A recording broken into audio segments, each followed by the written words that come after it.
साहित्य सम्राटची शब्दगोड दिवाळी कलाकाव्य फराळाने बहरली। पुणे प्रतिनिधी अनघलक्ष्मी दुर्गा। नमस्कार, आपण पाहत आहात अजिंक्य महाराष्ट्र न्यूज। पाहूयात काही ठळक आणि महत्त्वाच्या घडामोडी। साहित्य सम्राट पुणे ही संस्था शब्दगोड दिवाळी या नाविन्यपूर्ण उपक्रम गेली 14 आपण शब्द जपूनच वापरले पाहिजे।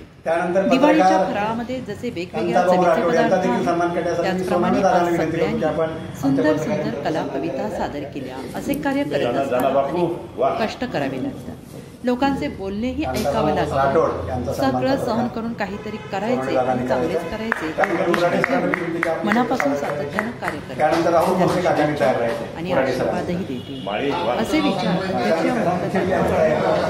व्यक्त केले। साहित्य सम्राट संस्थेचे कलाकाव्य फराळाची शब्दगोड दिवाळी या उपक्रमाअंतर्गत 211वे कवी संमेलन साहित्यरत्न अण्णाभाऊ साठे स्मारक संस्था नेहरू स्टेडियम पुणे येथे आयोजित केले होते। त्यावेळी विचारपीठावर अध्यक्ष माननीय मंदाताई नाईक, DSS माजी संघप्रमुख माननीय दादासाहेब सोनवणे, प्रमुख पाहुणे प्राध्यापक अरुण बुंदेले, माननीय राजेंद्र सगर आणि साहित्य सम्राट संस्थेच्या सचिव सौ अर्चनाताई अष्टूळ उपस्थित होते। कलाकारांच्या कला, कवी, कवयित्रींचे काव्य आणि घरी बनवलेला स्वादिष्ट फराळ यांचा एकत्र बसून मनसोक्त आस्वाद घेणे म्हणजे साहित्य सम्राटची ही दरवर्षीची शब्दगोड दिवाळीच आहे, असे विचार संस्थापक माननीय विनोद अष्टूळ यांनी प्रास्ताविकात मांडले आहे। या कलागुण संपन्न कार्यक्रमात मान्यवरांसह पत्रकार माननीय कांताभाऊ राठोड, माननीय राम सरवगोड, माननीय नकोसाताई लोखंडे, माननीय राहुल भोसले, माननीय दशरथ दुनघव, माननीय जनाबापू पुणेकर, माननीय जयश्री भोसले, प्राध्यापक डॉक्टर BN चव्हाण, माननीय छगन वाघचौरे, माननीय शिवाजी उराडे, माननीय नानाभाऊ माळी, माननीय नंदकुमार गुरव, माननीय अंजली लाळे, सौ अर्चना अष्टूळ, माननीय राजेंद्र सगर, माननीय अलका जोशी, माननीय विजय जाधव, माननीय सातपुते, प्राध्यापक बाबासाहेब जाधव, माननीय किशोर कसबे, माननीय दादासाहेब सोनवणे, माननीय प्रिया दामले, माननीय अरुण बुंदेले, प्राध्यापक आनंद महाजन, माननीय चंद्रकांत जोगदंड, माननीय जगदीप वनशिव, माननीय चंद्रकांत गायकवाड, माननीय क्षितिज खरात, माननीय बाळू पाटोळे, माननीय सुजित रणदिवे आणि विनोद अष्टूळ अशा सगळ्यांच्या कलागुणांनी रसिकांची मने जिंकली। या कार्यक्रमाचे सूत्रसंचालन माननीय राजेंद्र सगर यांनी, तर आभार कांताभाऊ राठोड पत्रकार, युवा ग्रामीण पत्रकार संघ पश्चिम महाराष्ट्र कार्याध्यक्ष, झेप फाउंडेशन पुणे महाराष्ट्र राज्य संस्थापक अध्यक्ष यांनी केले। अजिंक्य महाराष्ट्र न्यूज सोबत प्रतिनिधी अनघलक्ष्मी दुर्गा पुणे।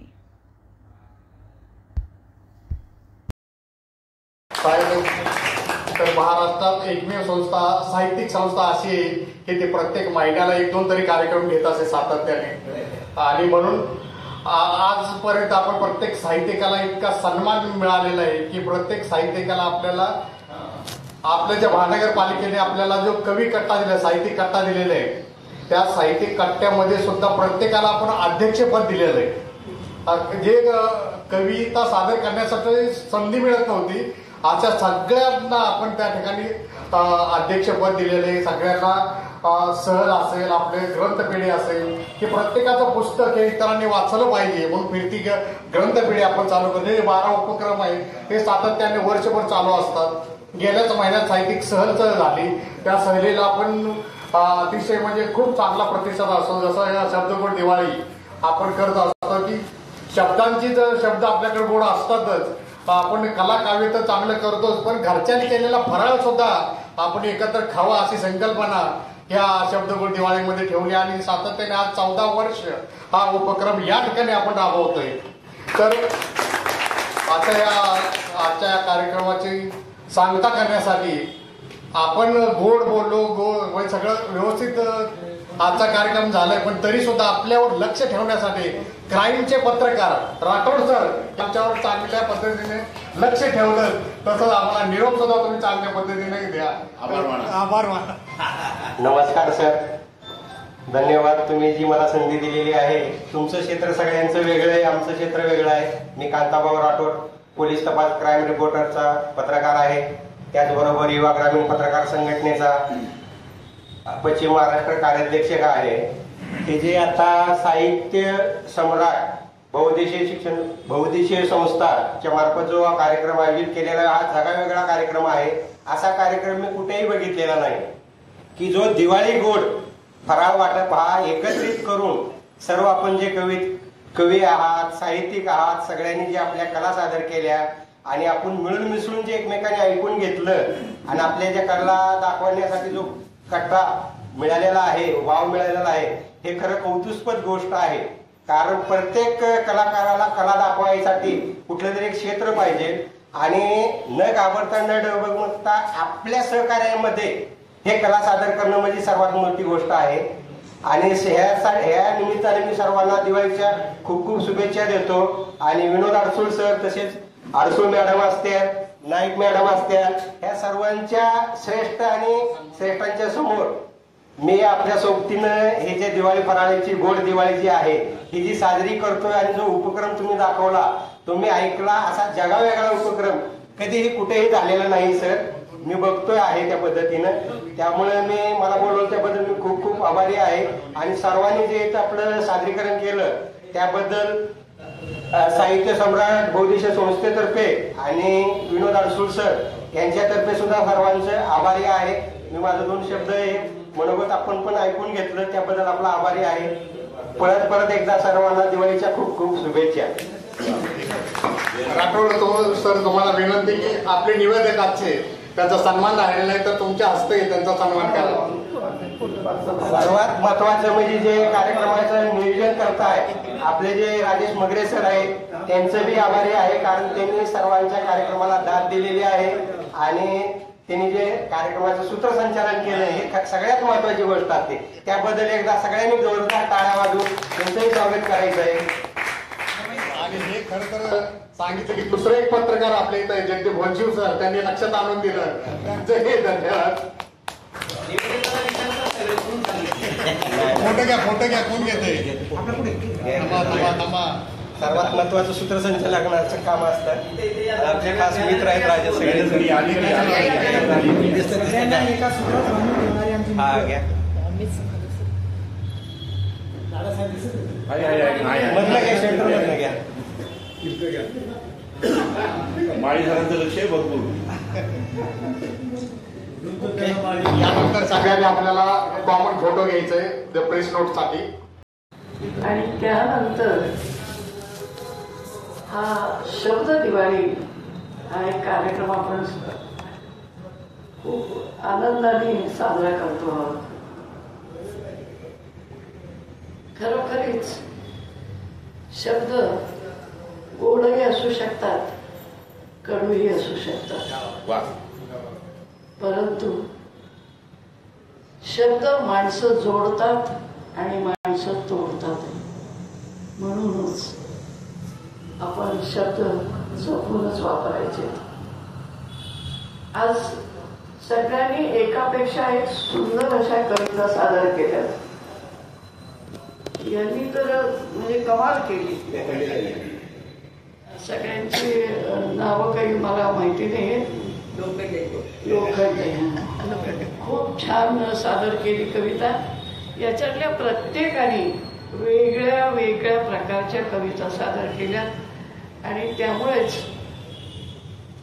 जेव्हा ताटामध्ये वेगळ्या वेगळ्या चवीचे पदार्थ असतात तेव्हा ते भरलेलं ताट किंवा एकदा आपण ह्याच्यातलं सुरुवात करू असं होत असतं.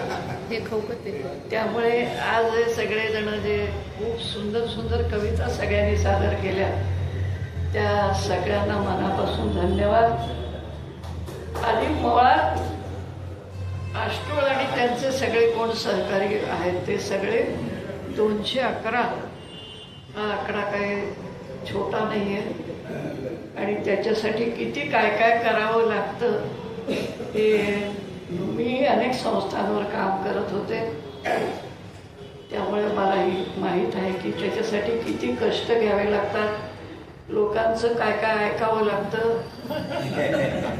आज किल्ली सापडली नाही म्हणून आम्ही म्हणलं गेले बहुतेक आता काय मुंबईलाच गेले का काय केली आणि आलेच नाही.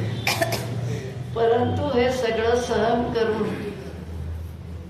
नक्कीच काहीतरी करायचं हे उद्दिष्ट ठेवून आणि चांगलंच करायचं, वाईट करायचं नाहीये हे उद्दिष्ट ठेवून त्यांनी जे चालू ठेवलेलं आहे त्याच्याबद्दल मनापासून त्यांना शुभेच्छा पण देते आणि मोठी आहे म्हणून कदाचित आशीर्वाद सुद्धा सांगते. आज मी याच्यातले बरेचसे लोक तर मला माहीत आहेतच. यांच्या कवी संमेलनाच्या निमित्तानं भेटी झालेल्या आहेत, पण आज पुन्हा भेटीचा योग आला आणि खूप समाधान झालं, खूप आनंद वाटला. आज मी दिवाळीच्या संबंधातल्या 2 कविता तुमच्या पुढे सादर करणार आहे.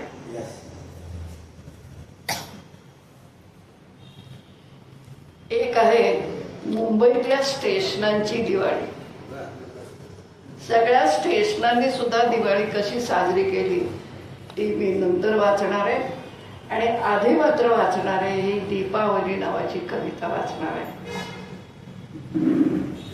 आपले सगळे सण देशाच्या हवामानानुसारच पूर्वजांनी अभ्यासपूर्वक आहेत ठरवलेले. त्या सणाचे महत्व, त्या दिवसाचे पक्वान्न, पोशाख सारे आरोग्य संवर्धनाशीच असते जोडलेले. रोजच उगवतो दिवस तरी पण सणाच्या निमित्तानं साऱ्या चिंता, दुःख, काळजा ठेवतो आपण बाजूला. नातेवाईक, शेजारी, मित्रमंडळींसमवेत आवडीचे घरचे पदार्थ खात आनंदाला देत होतो उजाळा. पूर्वी नव्हता खूप पैसा, दिवाळीलाच व्हायचे गोडधोड पदार्थ आणि एकाच ताग्यातले सर्वांसाठी शिवलेले जायचे कपडे. आता लोकांजवळ गरजेपेक्षा जास्त झालाय पैसा. आता लोकांजवळ गरजेपेक्षा जास्त झालाय पैसा म्हणून 12ही महिने दिवाळीचाच माहोल दिसतो चोहीकडे. थंडीचा कडाका असायचा, आठवतंय तुम्हाला सगळ्यांना, असं कुडकुड आणि तेल बिल लावून अंगाला काय आनंद असायचा.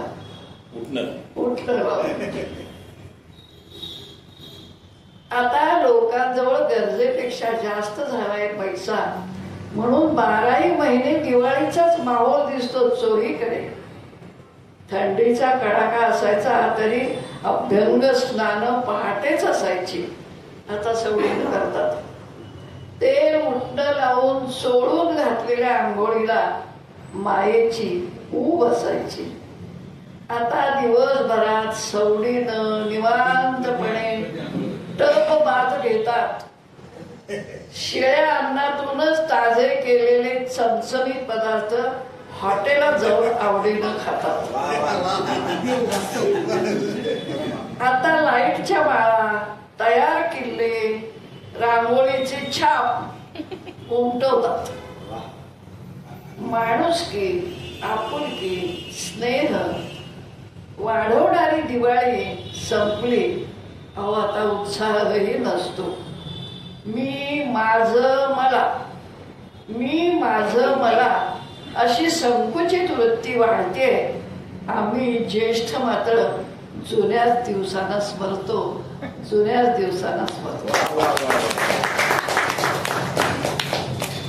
बरं का, यांची कविता जी आहे ना आता बारीक अक्षरात हे बघा, म्हणजे चष्मा न घालता इतकं सुंदर लिहिलंय त्यांनी. मी पाहिलं आता पाठभर आहे बारीक अक्षरामध्ये. टाळ्याच्या गजरा अभिनंदन करूया. आता तुम्हाला ऐकवणार आहे मी मुंबईतल्या स्टेशनांची दिवाळी.